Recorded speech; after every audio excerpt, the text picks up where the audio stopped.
সংখ্যালঘুদের ত্রাসের দেশ বাংলাদেশ, অশান্ত বাংলাদেশ। প্রতিনিয়ত সংখ্যালঘুদের ওপর অত্যাচারের ঘটনা প্রকাশ্যে আসছে। এদিন আন্তর্জাতিক মহলে আলোচনার মুখে পড়েছে বাংলাদেশের অন্তর্বর্তী সরকার।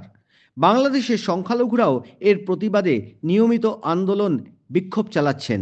সেই আবহে রবিবাসরীয় দুপুরে বাংলাদেশে সংখ্যালঘুদের ওপর অত্যাচারের প্রতিবাদে সামিল হন মতুয়া মহাসংঘ।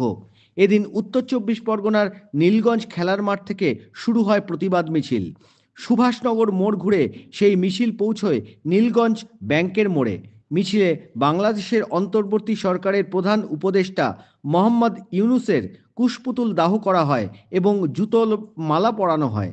মিছিল থেকেই বাংলাদেশের সংখ্যালঘুদের ওপর ঘটে চলা অত্যাচারের প্রতিবাদ জানানো হয়। অবিলম্বে সন্ন্যাসী চিন্ময় কৃষ্ণ দাসের মুক্তির দাবিও জানানো হয়।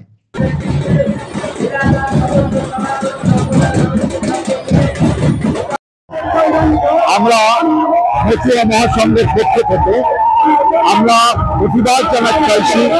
বাংলাদেশে যেভাবে হিন্দুদের প্রতি নির্যাতন হচ্ছে, যেভাবে মন্দির পুড়িয়ে দেওয়া হচ্ছে, আবুল সম্পর্কে গ্রেফতার করা হচ্ছে এবং যেভাবে তারা আমাদের ভারতকে ধিক্কার জানাচ্ছে, ভারতের পতাকাকে অবমাননা করছে, আমরা সনাতন ধর্মী এবং আমরা সমস্ত মতুয়া মহাসংঘের পক্ষ থেকে আমরা আজকে মিছিল করে নীলগঞ্জ ব্যাংকের মোড়ে আমরা সবার কাছে জানাবার জন্য আমরা ওখানে প্রতিযোগিতা করবো। এই জলাবিড়িয়া খেলার মাঠ আর শেষ হবে ব্যাংকের মোড়ে নীলগঞ্জে। আমরা শান্তিপূর্ণ ভাবে